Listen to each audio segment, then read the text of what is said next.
Okay, let's start. Do you have any questions? All right, so let's really try to finish everything about exotic options today and move on to American option. So there are just one or two things left I want to talk about. So the first thing is about the PD for lookback option.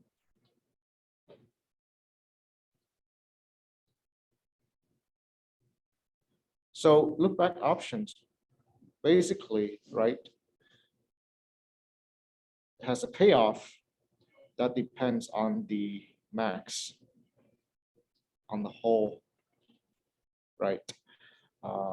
path of the stock. For example, is going to be the max.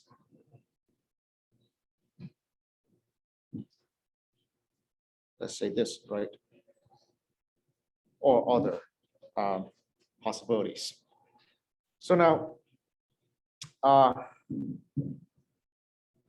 it should not be surprising, or we kind of discussed, how there would be a function that depends on three variables, such that the when you plug in these three, you recover the value of the option at any time. Here YT is the max, up to time T of the stock price. Okay, again, I strongly encourage you to go over the reasoning on why this is the case. It will be helpful, for example, in a new scenario where you haven't seen before, to decide for yourself that indeed, you have such a structure. And then, of course, the question is,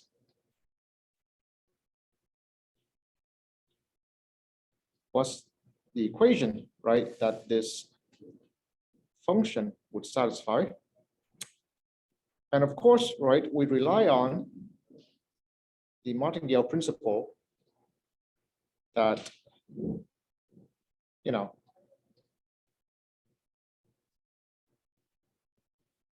that the discounted option price is a martingale, meaning because we have the identity like this, then the discounted structure of this object is also a martingale, and then we can apply EDOs and set whatever we need to set to be 0. But here you'll see that the story runs slightly different like this. So we apply EDO's formula on this.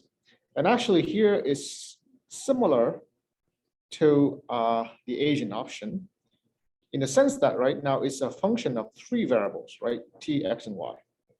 So you have the familiar structure like V sub T, V sub X are ST,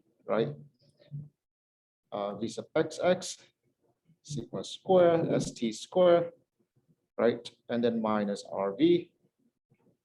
All of these are familiar structure coming from the T and the ST part. Okay. Then of course you have the martingale part, which is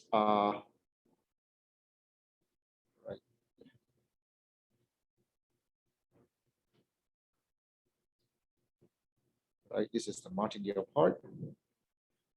Okay. And then you have the Y part. You have the Y part. Now, be very careful in the sense that, with the Asian option, the DYT here translates to STDT. The reason is because there, the YT is the integral of the stock, price. Obviously here, is not the same YT, even though, of course, the structure of the EDO's formula is still the same, but this will present a new challenge, a new question. So let's recap, what we have or what we want to say So basically, right, roughly speaking, because this side, right, is a martingale coming from here, right? So this side is a martingale. So obviously, right, besides the martingale part, everything else must not interfere, right, with the martingale structure. Otherwise, the two equations cannot be balanced. The two sides of the equation cannot be balanced. So we know what to do with the dt term, right? Simply is 0. Okay.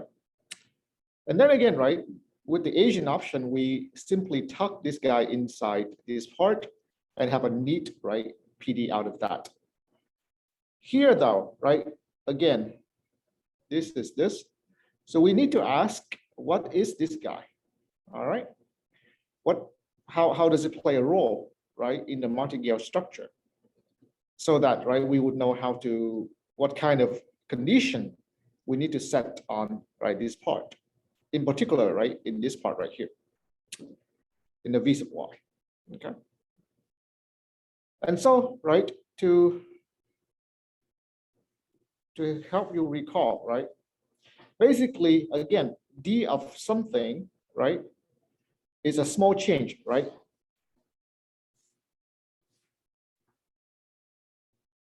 Of the process as time changes a little bit, right? As time changes a little bit, okay? Now, so it's almost like a derivative, right? Except derivative is a ratio, is a rate, right? It's a limit of a rate, right? So the derivative has to divide by time, right? As time goes to 0, of course, right? You have seen enough strange processes in this course to know that, right? Derivative with respect to time, right? Doesn't have to exist for many processes. So, right? How does this process move, right, as time moves? That's the question we want to ask. Well, that's a question we want to have some idea about, right? And this goes back to, right, the problem that I asked you to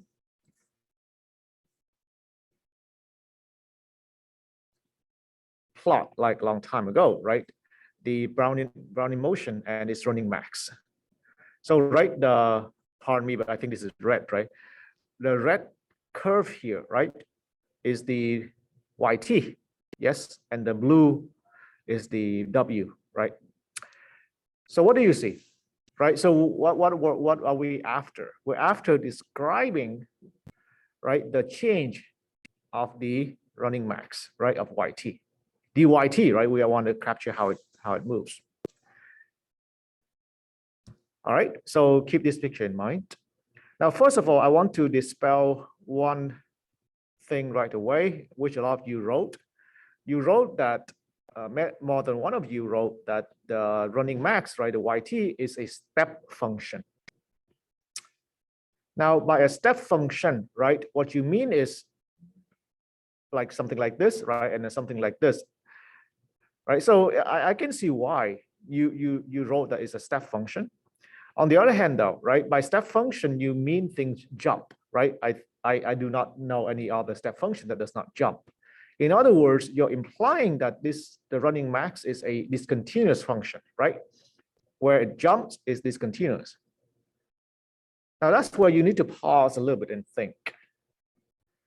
Is the running max a continuous path or a discontinuous path?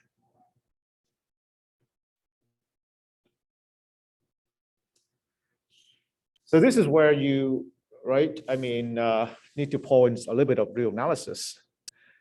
This is the only tool you can use, right? Because the eyes will be deceiving. I would agree with you that this looks like a step function. But what does real analysis tell you about the running max for path like this?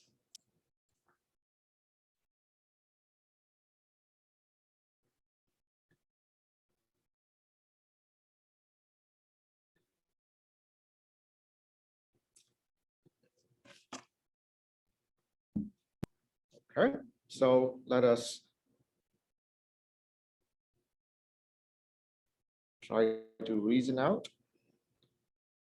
So, right, obviously, yt continuous would means that, right, dyt goes to 0 as dt goes to 0. Agree? Right? There's no gap. Right? Again, I'm abusing notation here. I shouldn't use the notation dyt. I should use delta, but you know what I'm trying to say, right? So basically, right, as you push the time gap to 0, the space gap must also be 0. That's continuity for you, right? So does this happen? Well, what are we looking at? So we're looking at the max, right, of the stock, right? Or yeah, so sorry. The picture I showed you was, right, so there was something cheating a little bit, but it should not change much. This is the max of the stock, and the picture I showed you was a max of the Brownian motion. But you know, in terms of qualitative behavior, right? I mean, it doesn't really change that much. So we're talking about like the path property, right? So there's that difference, but doesn't matter. So right, this is the max between t to dt, right? And this is the max like that, right? So that's what this is. So imagine that this time gap, right, closes in, right, as dt goes to 0. What do you think this difference goes to?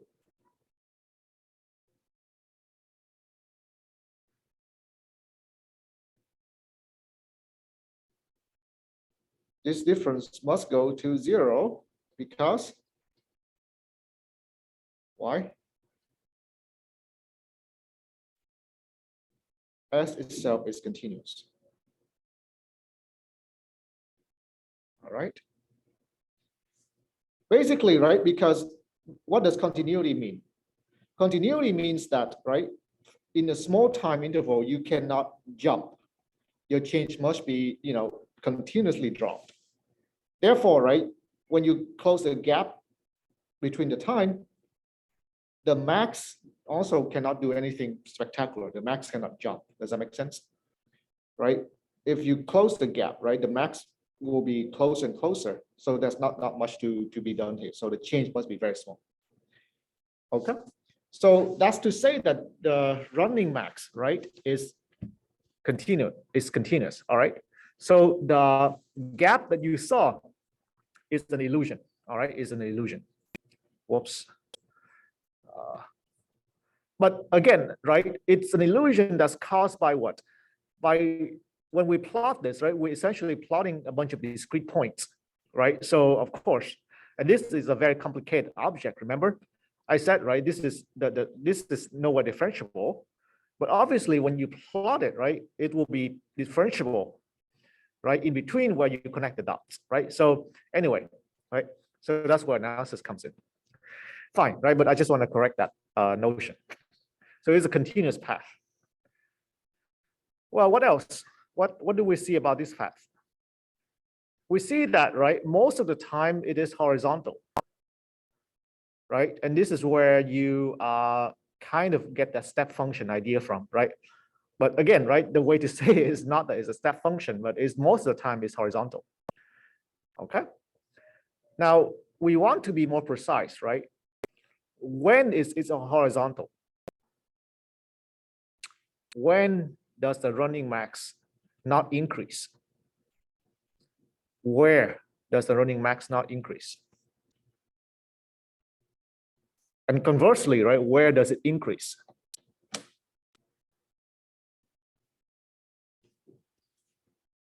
Well, this goes for any running max, right? Not just for the running max of the Brownian motion. Where does it increase and where does it not increase?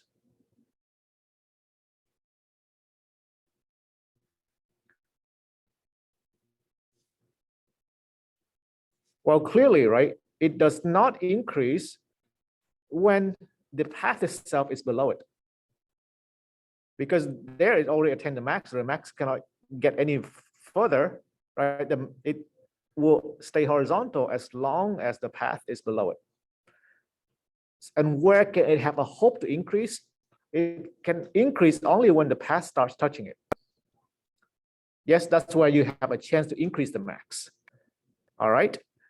But then you see this kind of weird behavior. Why? Because the non-differentiability of the path of the blue path, which is the prime motion of the stock, right? Basically, the moment it touches, it doesn't go up, right? Because if it does go up, it's kind of differentiable. So it's very, it touches and it bounces back or something like that. Touch and bounce back, right? So anyway, this weird behavior makes you have the illusion that there is a jump, but it's not really, right? It's just like it increased very quickly, whatever, right? It's very hard to describe this behavior, but all right. But the thing that concerns us here is this, that,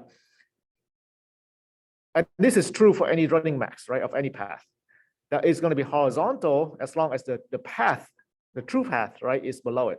And it only has a chance to increase when the path is equal to it, right, touches it.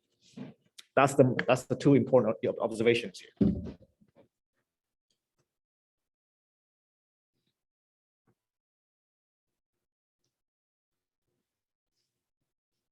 Right. So the observation is dyt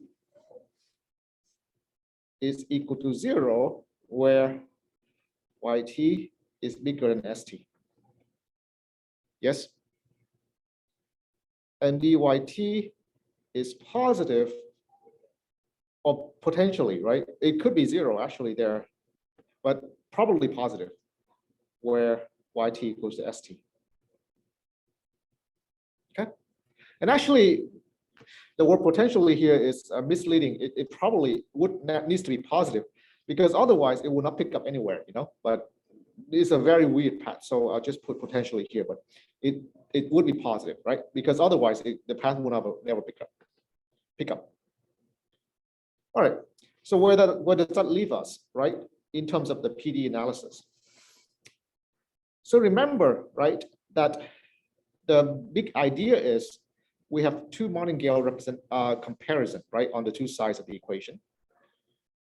So we want to basically zero out, right, anything that interferes with the martingale property on the right hand side. So this part is 0, no problem. Now this part, right, you might be tempted to say, well, this guy must be 0 then. But that makes no sense, because if this guy is 0, that means v is constant in y, right? Which is not true, because if v is constant in y, that means v is not dependent on y at all. So it's not that statement, but pay attention, right? Where y is bigger than s, or really, right, what it means is where, translate to the PE language, is where y is bigger than x, then there's no problem, because this is already 0. It doesn't interfere with anything. So no problem. Right?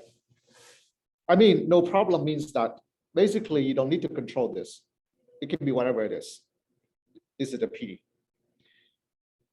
And here, right, where y is equal to x, then, right, this guy will start interfering with the martingale. And that's where, because the martingale must be preserved, right? I mean, that's the truth. That means this must be 0. All right. And that actually gives you the boundary condition, right, for the PD here. So in other words, right, this is something you've been working on, right? So you've seen this before in the last week's homework, but let's just rewrite again. So this is the reason why you see that, right, on the surface, the PD looks like a Black-Scholes PD, right? But that's exactly right. You want to go through analysis and see that it's not really Black-Scholes, right? The Black-Scholes part is because of the traditional TST, but the DYT behaves in an interesting way, right? That most of the time is like this. Okay. Now, what's the domain?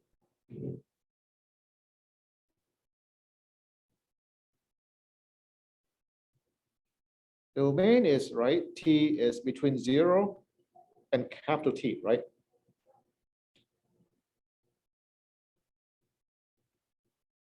However, what about X and Y?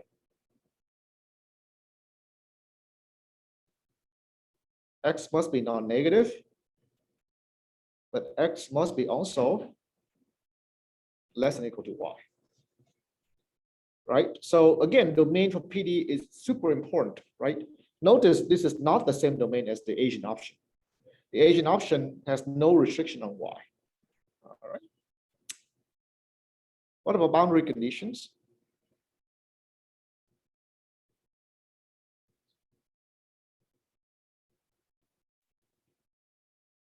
So you have some,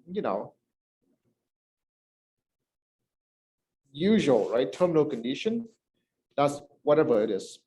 If you do the look back call, then it could be this, right? If you do the floating strike call, then it could be that, right? Whatever it is.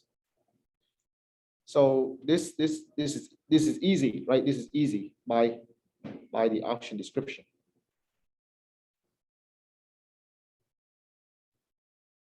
All right. What's the boundary condition for X? Well, I suppose, right, if you look at X equal to 0, then what you got?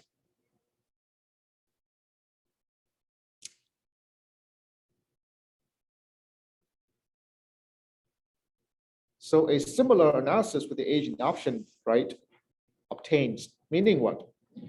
If at time t, right, your stock hits 0, right, so here's t, here's s, right? Suppose it hits 0 at time t, then by the model and probably in reality too, right, it will flat out, right, after that. Meaning, right, that whatever max, right, so notice this y here means y sub t, right, value of y sub t. So whatever y, right, it has obtained so far will be the same y that comes out at the end. In other words, right, the payment now will be deterministically given as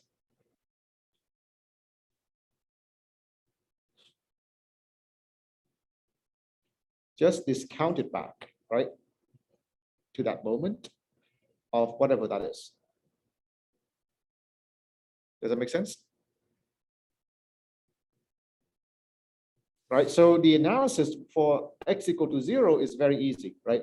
You just have to kind of reason out that things practically will be frozen from that point on, for most of the options, right? Because the stock doesn't change anymore. So you just use that information for the future, just discount back. Finally, right, then the boundary condition for the Y, right? Now, obviously, the boundary for Y is when Y is equal to X. So you have something like V sub Y of T. You could do this, I think. That would have to be 0. Does that make sense? Any question?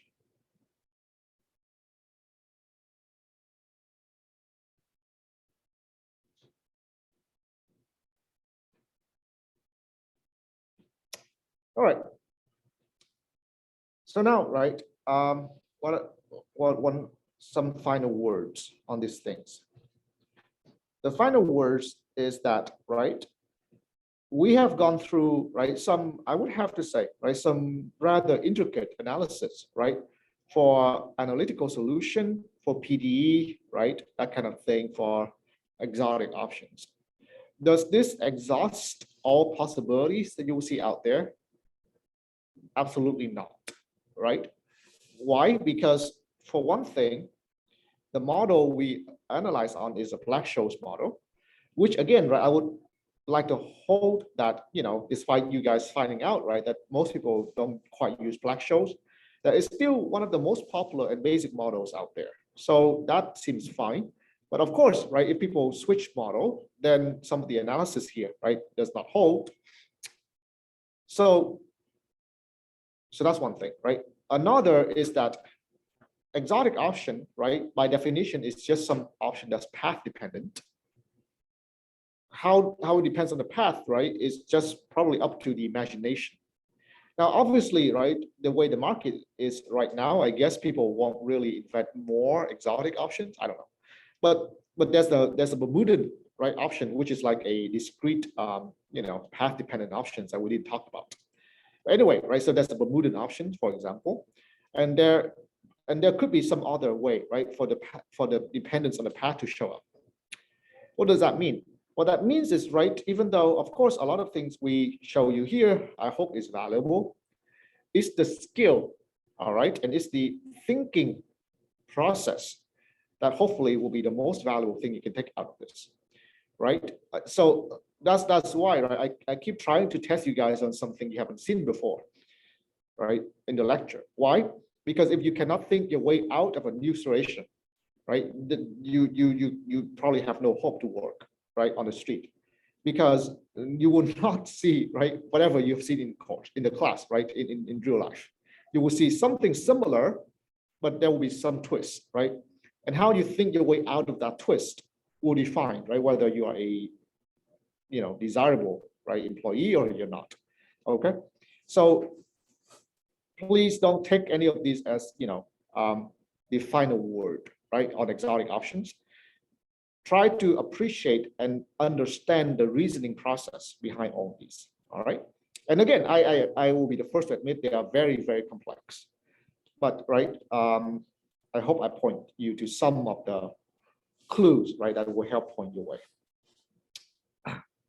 All right, questions?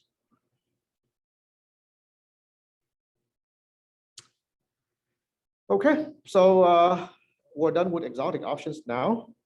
Our time.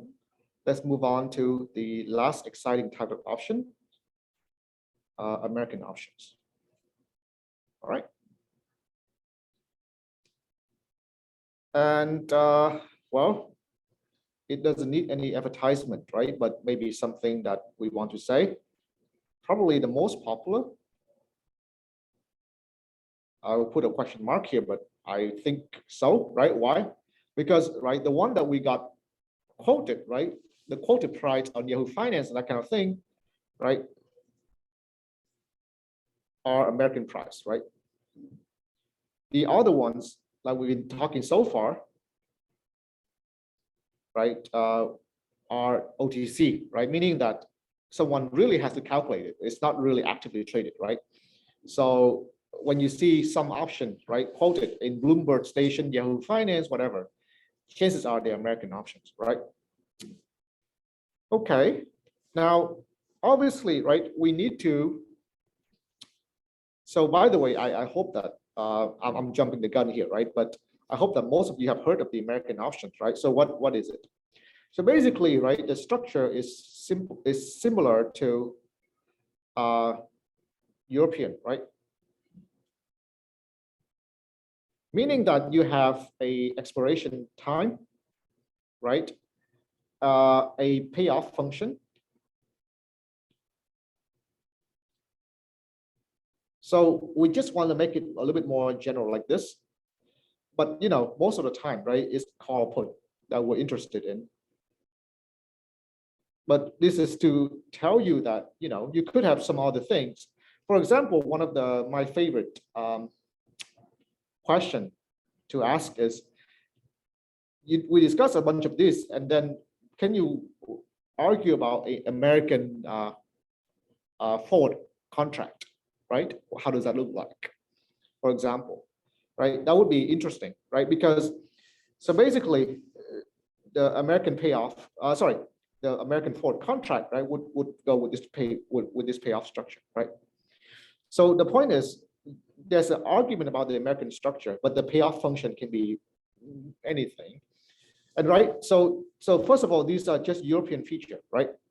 But the American feature, of course, is that you can choose, right?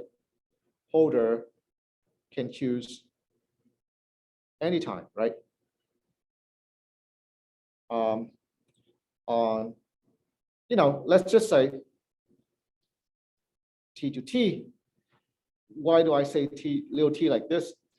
This is from the point of view that they are trying to evaluate, right, the option value at time little t. All right. If you care for time 0, then you just do 0 here. All right. but this is from the point of view that you're thinking about evaluation at time t. Right? So from that time forward, you can choose some time, right, to exercise, right? The option, of course, and receive, right? And maybe let me denote this time by tau for good reason, right? To receive the payoff evaluated at that time, right? So basically, this is a long way to say early exercise is possible, right? Early exercise is possible. The European feature, right, is obviously you have to wait until the expiration, right, to get the payoff. The American, right, typically being impatient people, right, says you can do it at any time. All right. So one immediate comment, right, on this. So the notation here, right, obviously suggests what? Suggests that it's a stopping time. And this is not a simple, right, remark. It implies a lot of several things. First of all, what does stopping time mean? Well, you know what stopping time means, but what does it mean in this context? What it means is that, right, first of all, early exercise is possible, but the early exercise doesn't have to be a fixed time. Meaning, right, the holder doesn't have to say, I will early exercise, but at the end of the month. That's a fixed early time exercise, right? So that doesn't have to be the rule. So basically, exercise rule can depend on random event.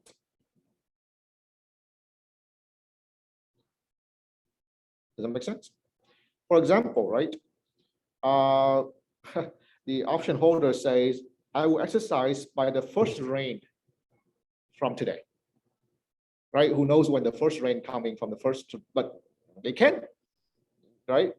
There's no rule to say that, you know, they can early exercise, right? And of course, right, by the way, all the stopping time I'm talking about here, right, must be capped by the expiration, right? But it goes without saying. So it must be capped by expiration. So this will be important, right, as you will see, right? But the second point is this, though, that no future peaking, right? Because that's by definition of stopping time. Now, obviously, in real life, no one can perform this kind of feat, right? I mean, you don't have to worry about it. But when you try to analyze something on the paper, you might introduce this without paying attention. For example, right? For example, if you let this be the time such that the stock reach its max.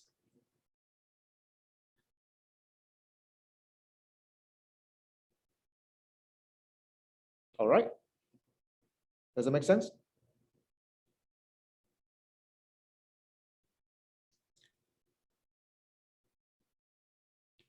So basically, right, you want to, I mean, this is every trader's dream, right? To find the time such that the stock has reached its max on the path. And then, right, I mean, so that only makes sense with the call, right? With the put, you want to do the minimum, right? But anyway, the point is, right, this is every trader's dream. And the reason why, right, we're still here today discussing these things is because this dream is not realizable, right? The reason is this is not a stopping time, right?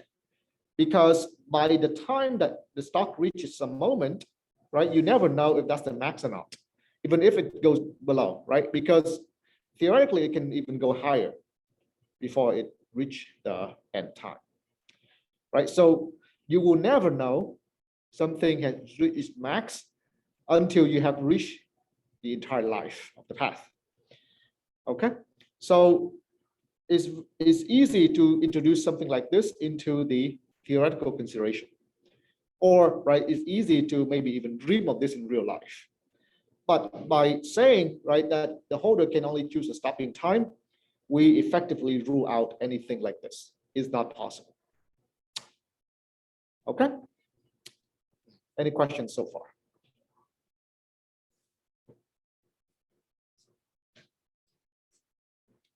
All right.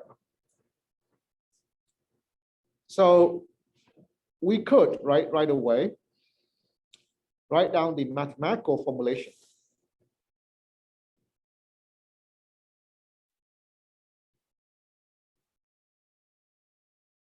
for the option price, right? Which will be something like this.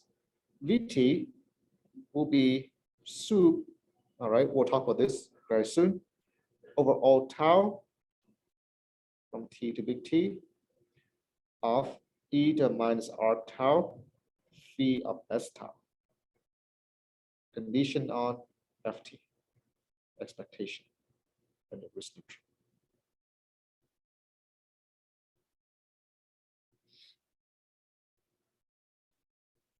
All right. So again, remember phi here is a payoff function. If you feel strange about notation, you can just put in call and put. It'll be similar, right? So notice, first of all, right? So this is a notation from real analysis right here, right? So soup is like a max of a set, but there's some, it's actually soup, right, is the lowest upper bound, right, of a set. So we'll talk about that. I mean, in case you're wondering, for example, soup of 0, 1, right, is 1. So it's the least upper bound, right?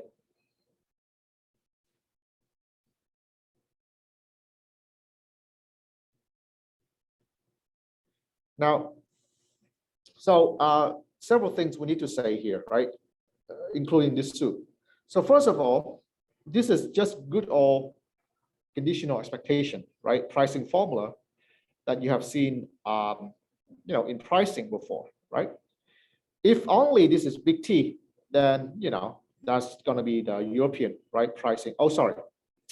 I have to discount back to time T only. So minus T, all right? Only discount back to time T, right? If this were big T, then, this is just good old European option pricing. And so I guess, right, you would feel pretty natural, right? Well, because the option holder can choose, right? Anytime, obviously they would choose the best, right? Which is the least upper bound, which is true. Yeah, so that's explains the soup because the option holder, right, definitely want to choose the best time to get the maximum value, right? So that's okay.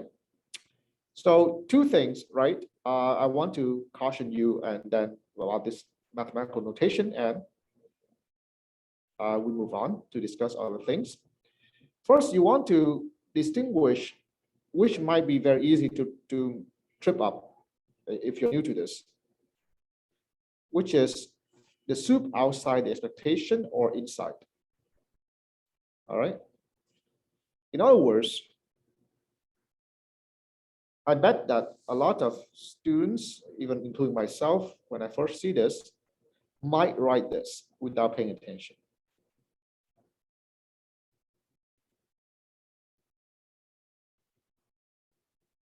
All right. Because I mean, right, it's pretty easy to switch notations, and who knows? The idea is the guy wants to maximize his payoff, right? And then you discount back on average. So are they the same? Meaning it doesn't matter which way you write it, or are they not the same? Then one way to write is correct and the other way is not correct. How does that work?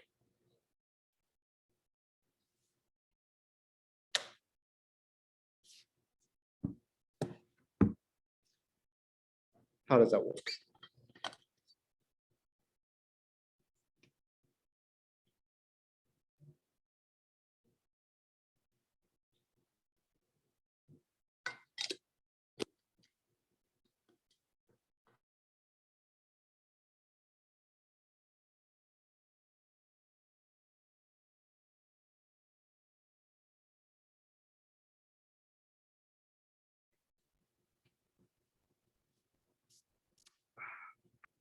So here's the thing, right? This is wrong and this is right. They're different. Why so? The Y is actually connected to exactly this idea. Notice, right? when you do this, so that the order of operation is first you do this, and then you take expectation. The order operation here is first you take expectation, and then you take the max. So the difference is tremendous in this way. That here, right, basically what are you doing? You are scanning the entire horizon and try to pick out the time that the path attains the max, and then discount back on average. But exactly doing this means that you have looked into the future. Otherwise, how do you know where, right, the path has reached its maximum, or the option payout has reached its maximum? Does that make sense? So in other words, right, this formulation will result in something that is not a stopping time when you attain it. So that's illegal, right? On the other hand, here, right, notice that for any, right, just tell me some candidate stopping time, then I will stay with that rule. I will average it back. So everything here is legal.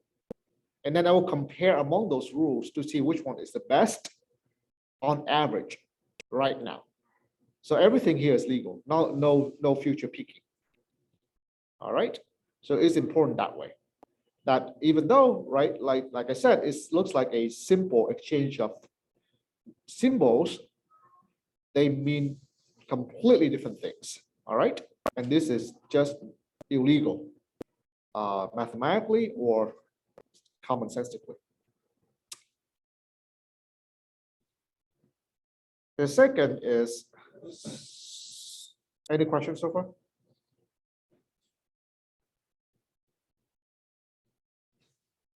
Soup versus max. And this is really a real analysis thing, but you also want to be aware a little bit.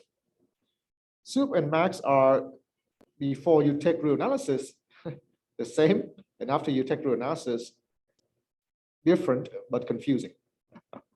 So here. So first of all, right, let's show you this. The soup of this open interval is 1, and the soup of this closed interval is also 1. I hope that's easy to see, right?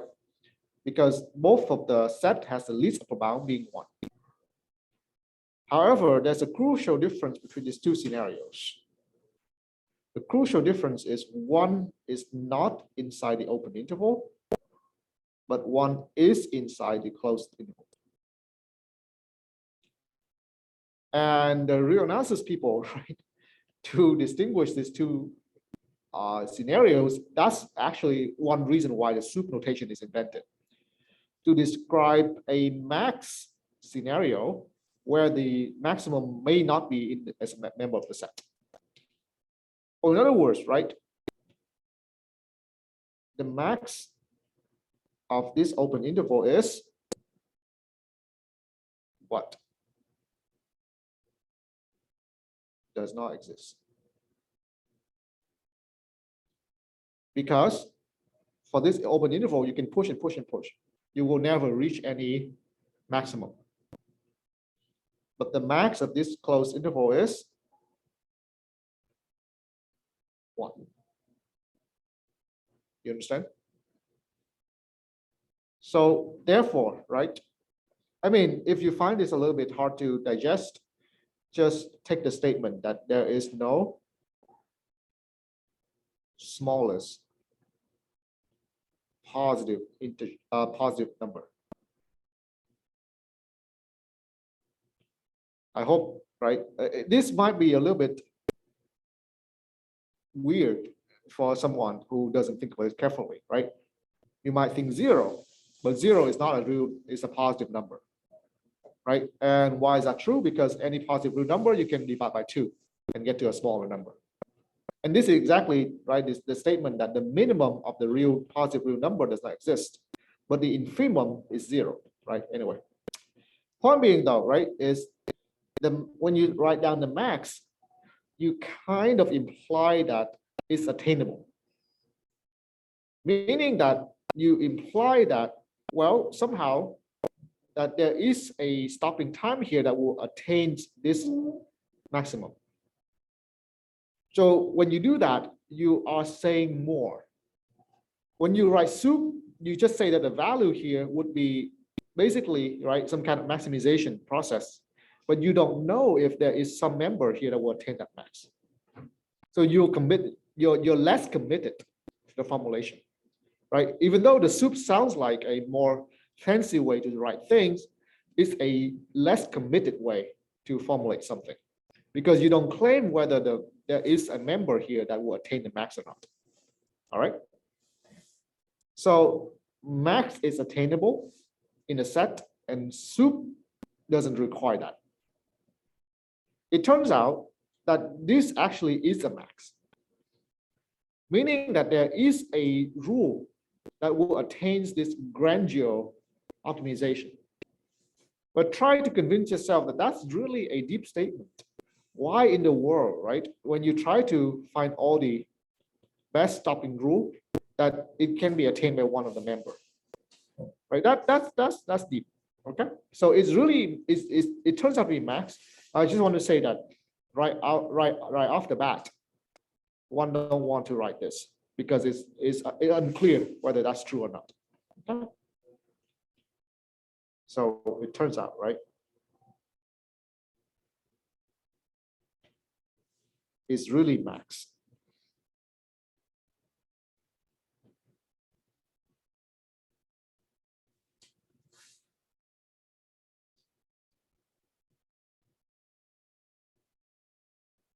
All right, but need deep proof. Probably much deeper than we will try to give some indication, but you know, is really one of the deep part of this area.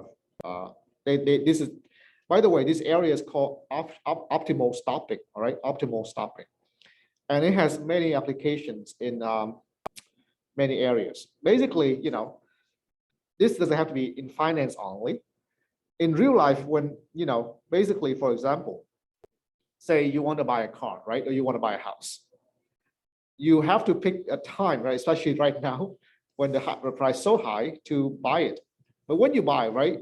Well, it might go down. The price might go down. So when is it that is the optimal time? Well, optimal in what sense? Optimal maybe also in the sense of use, right? If you wait for too long, then you have to walk to school forever.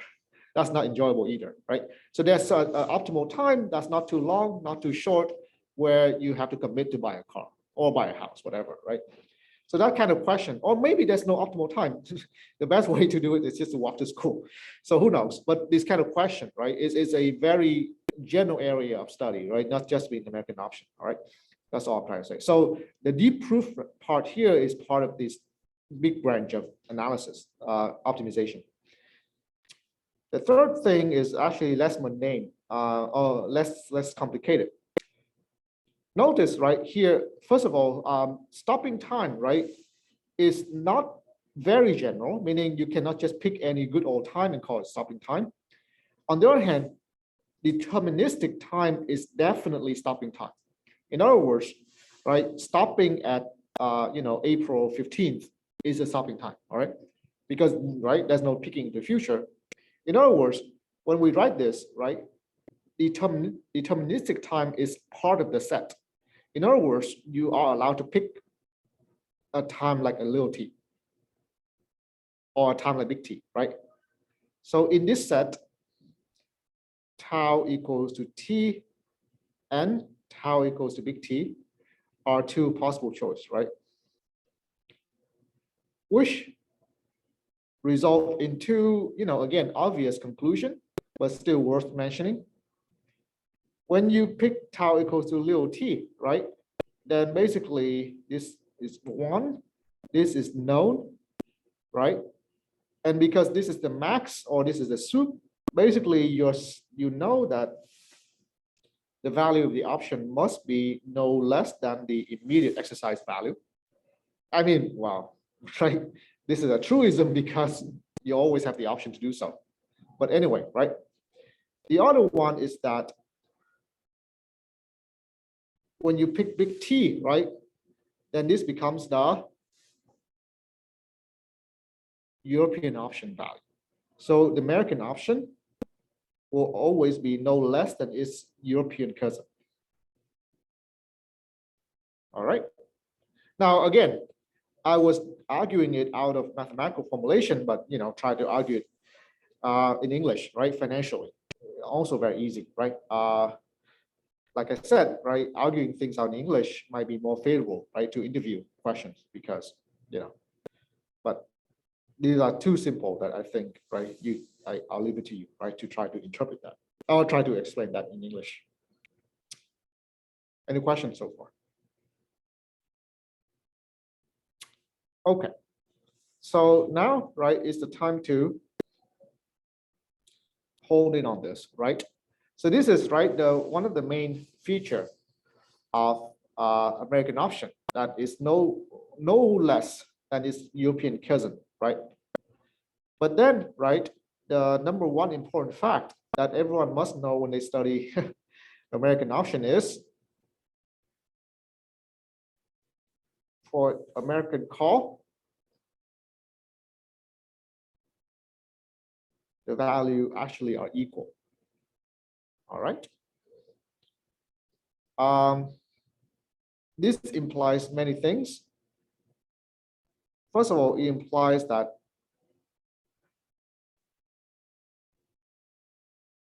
you never want to exercise the American call early. It's actually the same, right? Because the value are the same.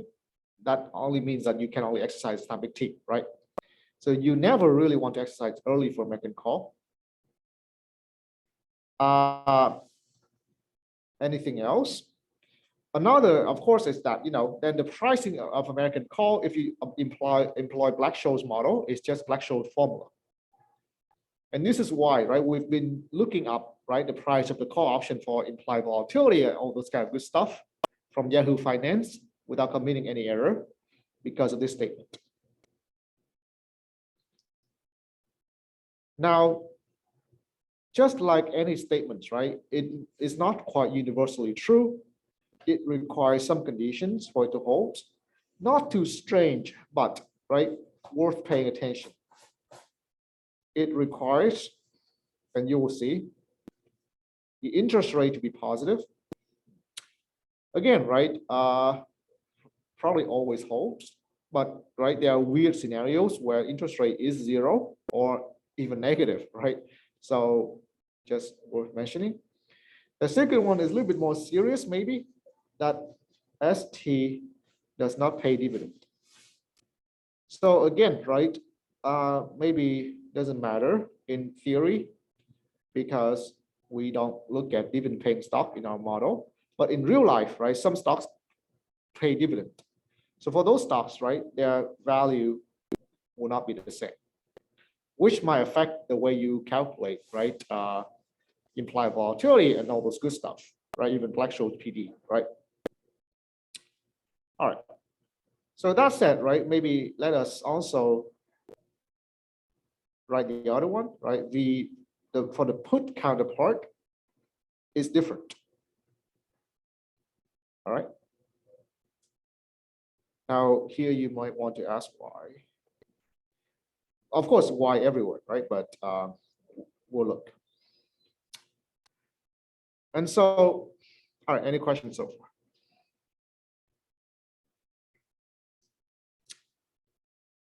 And so, right, this is actually probably one of the favorite interview questions to explain why this is true.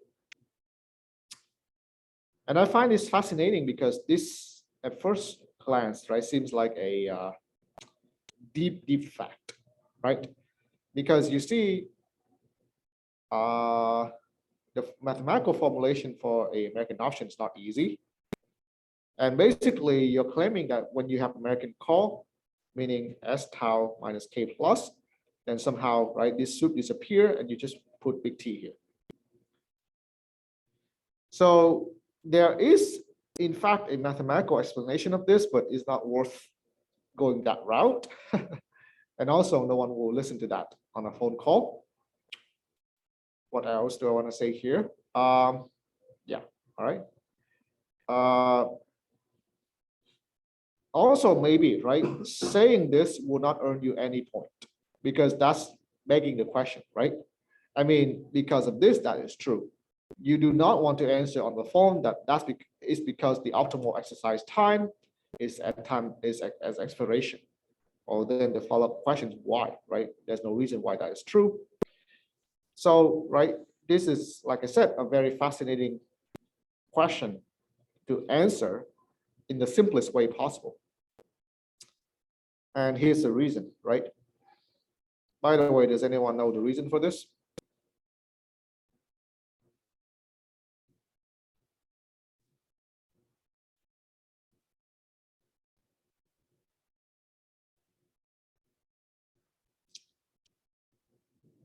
All right.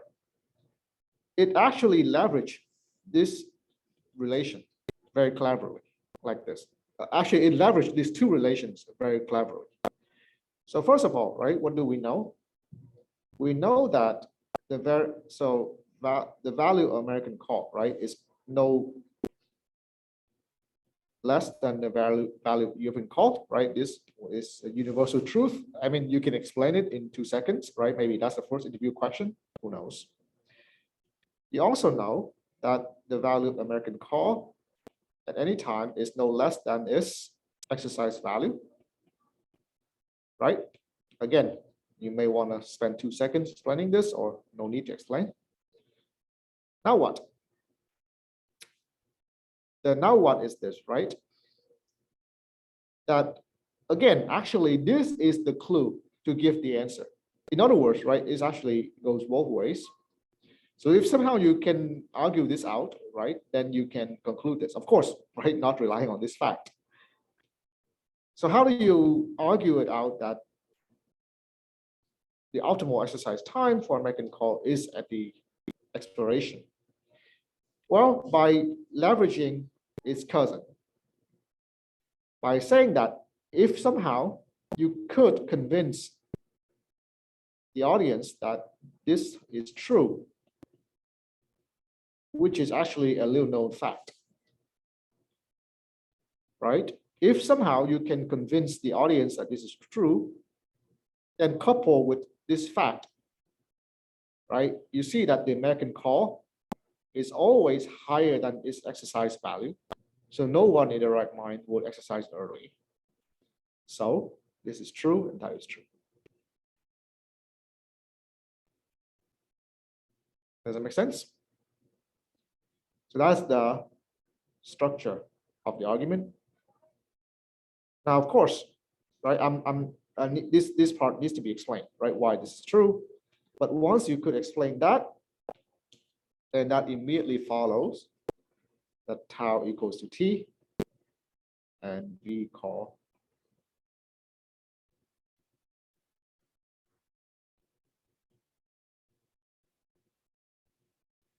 you follow so far? Any question?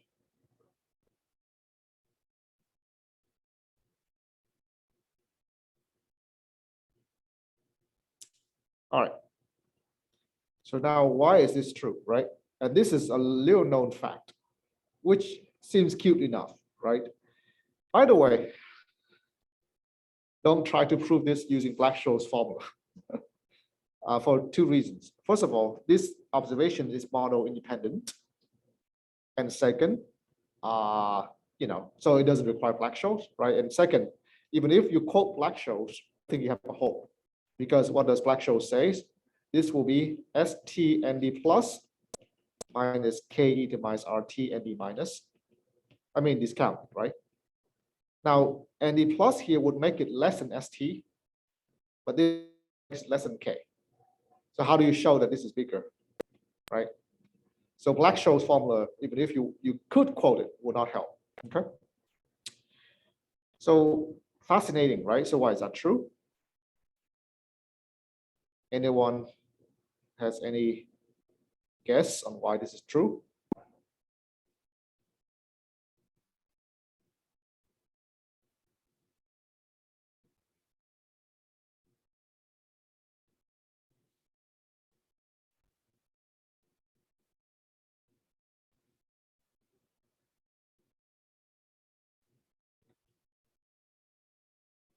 Well, it actually follows from your friend put call parity.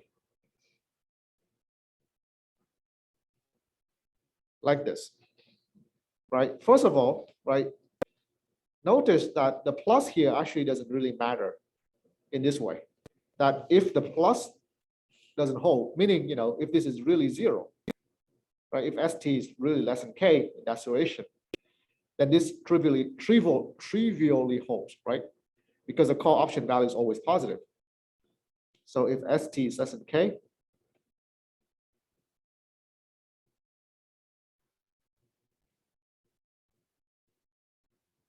right, trivially holds. So all you have to show, so less than equal to, right? So really the interesting case is only when this is bigger.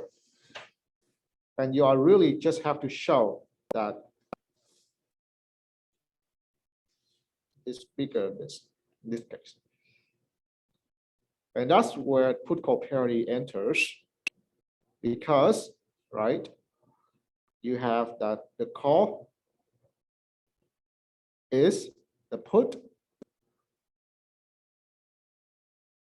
plus the forward, right? What's the forward?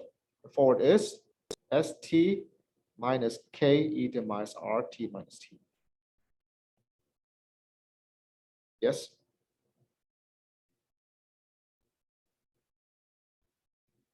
And so you see how things falls into place now.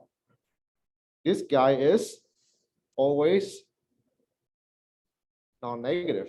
Well, actually, this guy is positive, right? And the discounting factor here, right? As long as R is positive, right? Or you can allow R to be zero, then this discounting factor is less than K. With the subtraction, will make it bigger. In other words, that's where we're at.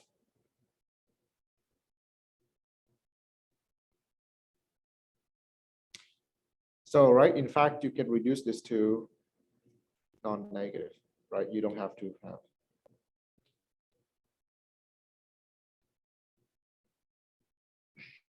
Any questions so far?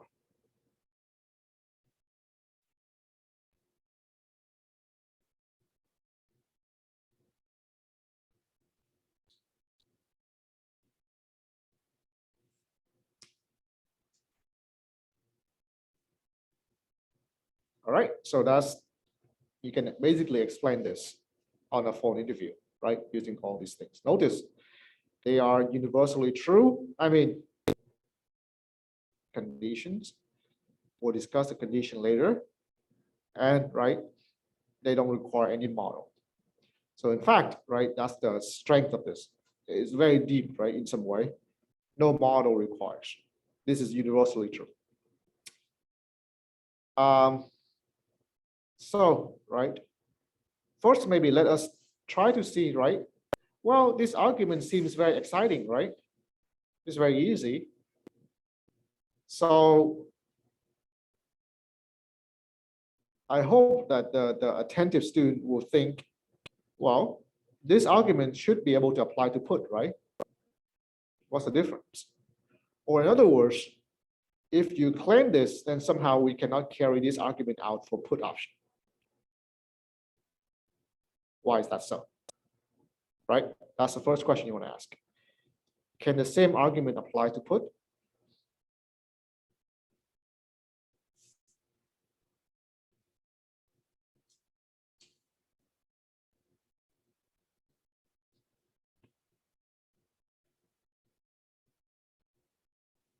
What do you think?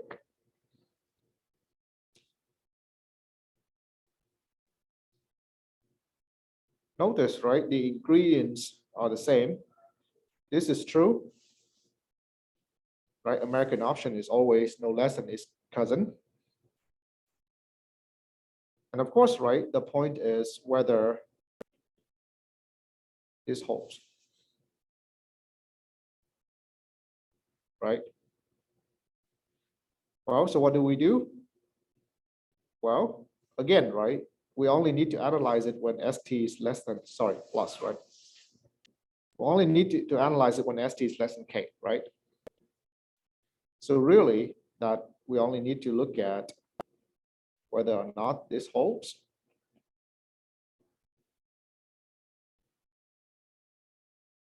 And again, right, put call parity comes to mind.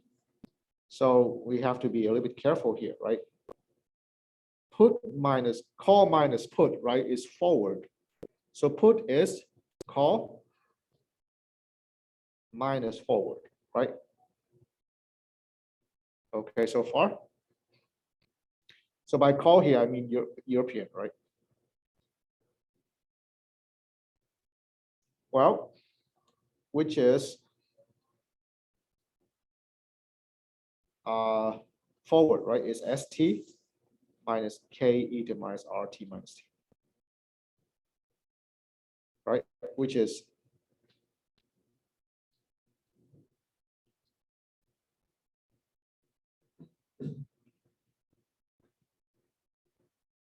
all right. So now do you see that? Can we get to this conclusion?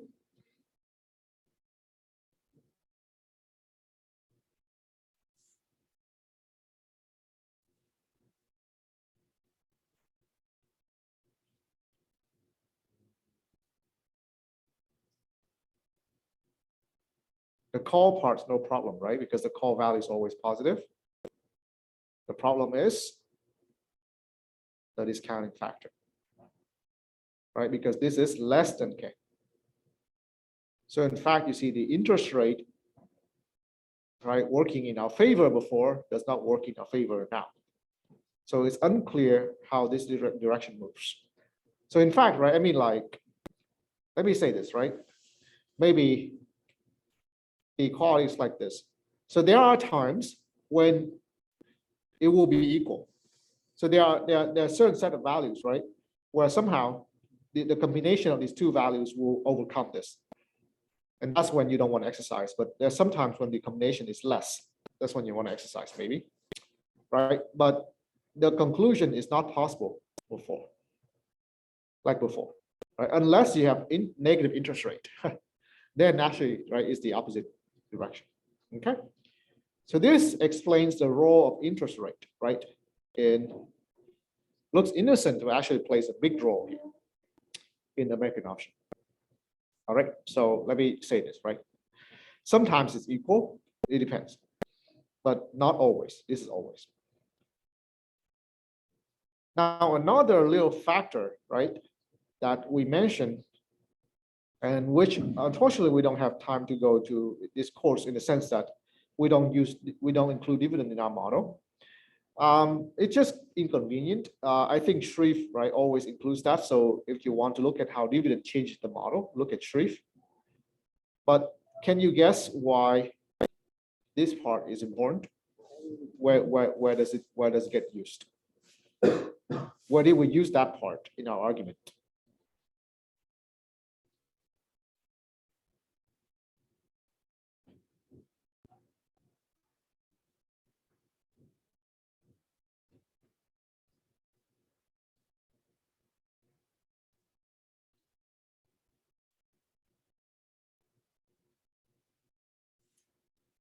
This part is actually used in the put call parity.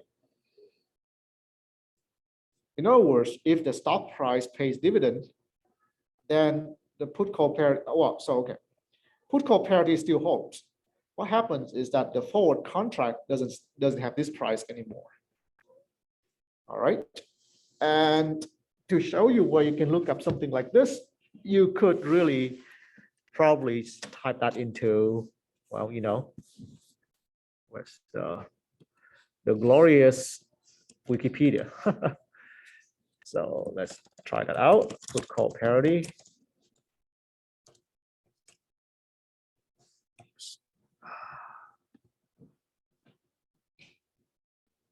And let's see if they have the word dividend in there.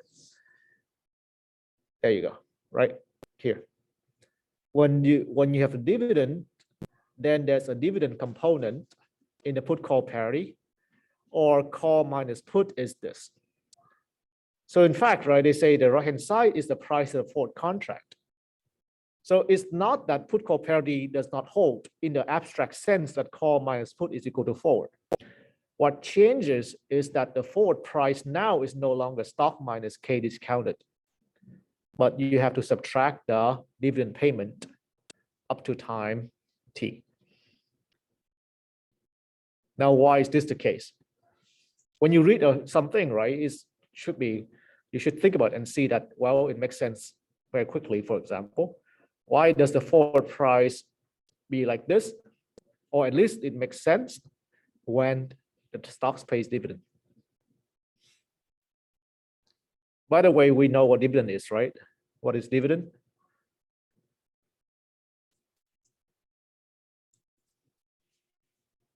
What is dividend? Right. It's the money you get paid while holding the stock. Correct. So why is dividend subtracted out like this when you look at the forward contract?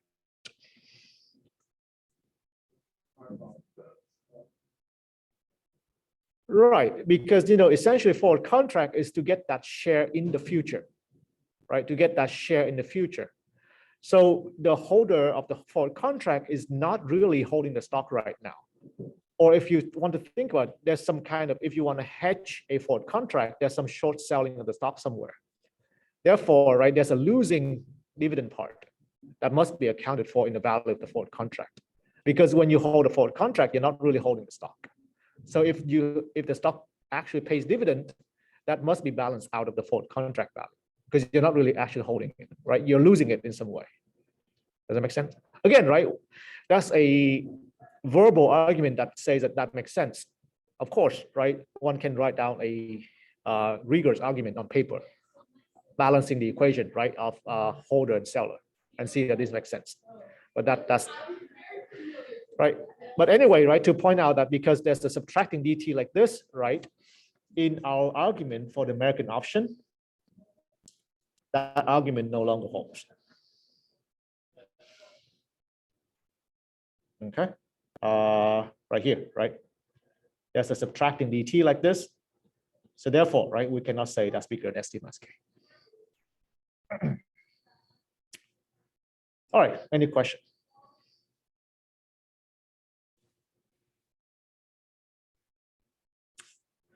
So that should complete all the basics, right, about American options.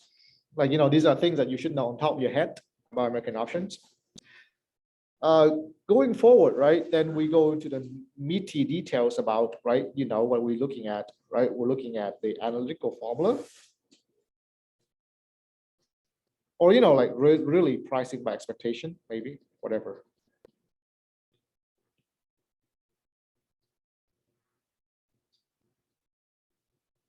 Maybe I should separate these two. I don't know. And then there's a PD, right?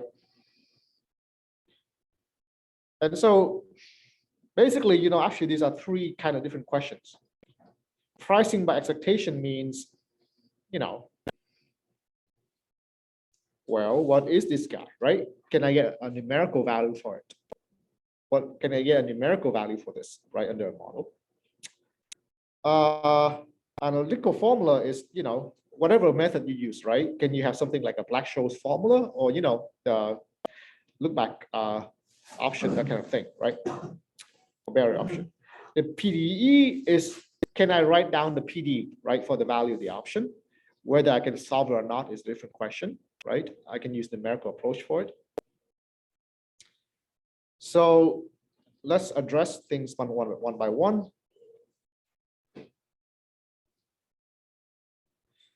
Analytical formula, the answer is yes, but probably worthless.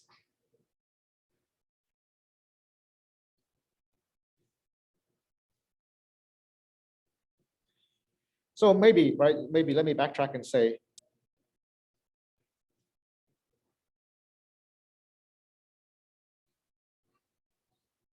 for call options is of course a yes, because it's Black-Scholes. So it does fall into that category, right?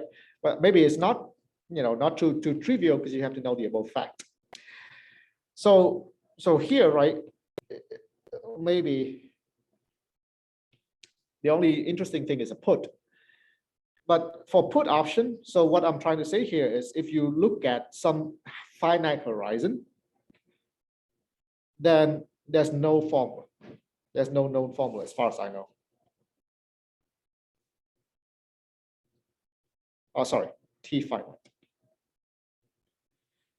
So when T goes to infinite, right, we have a formula. And that's what we discuss. Now, it's a bit useless or strange because, you know, what does that even mean, right? This is why this explains the word perpetual. That means that there's no real expiration, that you can just wait until whenever you want to exercise the option. So I don't know, in the context of finance might be useless because I am not aware of such a thing. But then if you want to broaden this into outside finance, I think it's fine. For example, right, when you buy a house, buy a car, essentially you have no set deadline, right? For example, so you can wait. Maybe even there, maybe you have a soft deadline, right? You cannot wait more than a year, who knows?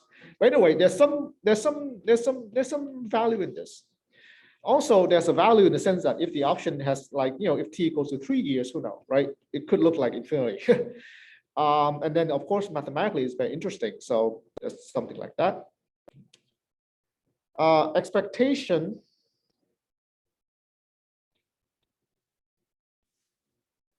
Let me just say something like this, very difficult. And you have to approach it in the right way.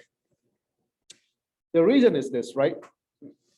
If you were to just use this formula straight out, it's hopeless.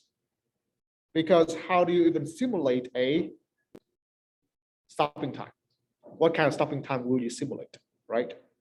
So in fact, what you have to rely on is something called backward induction, which I hope you have seen in binomial tree.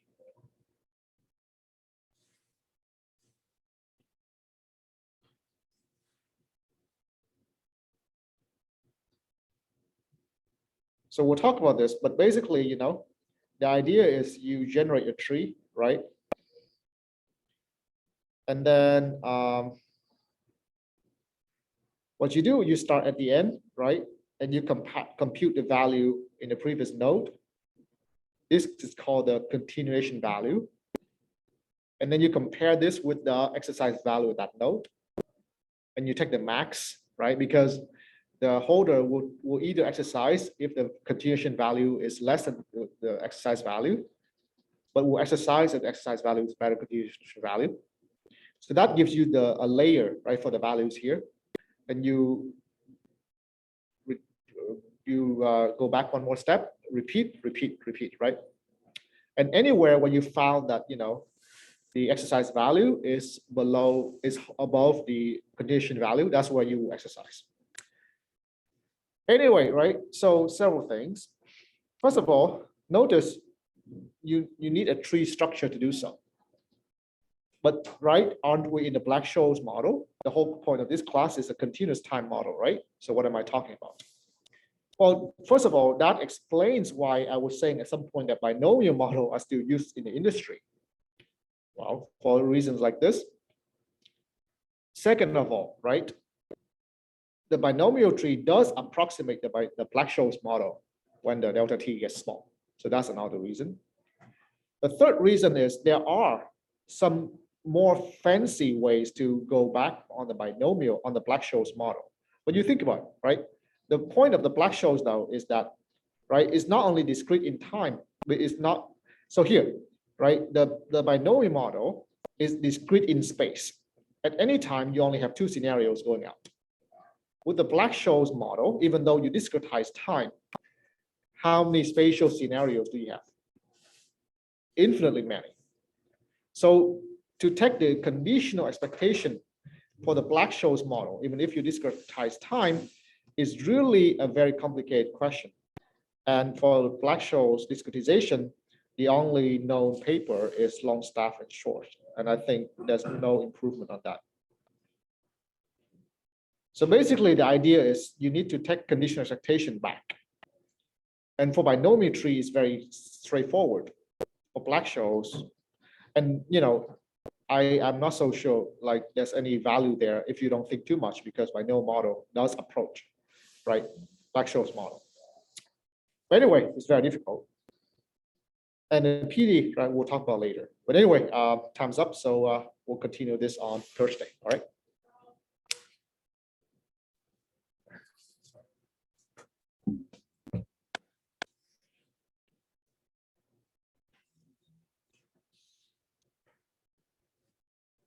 Yeah, thank you.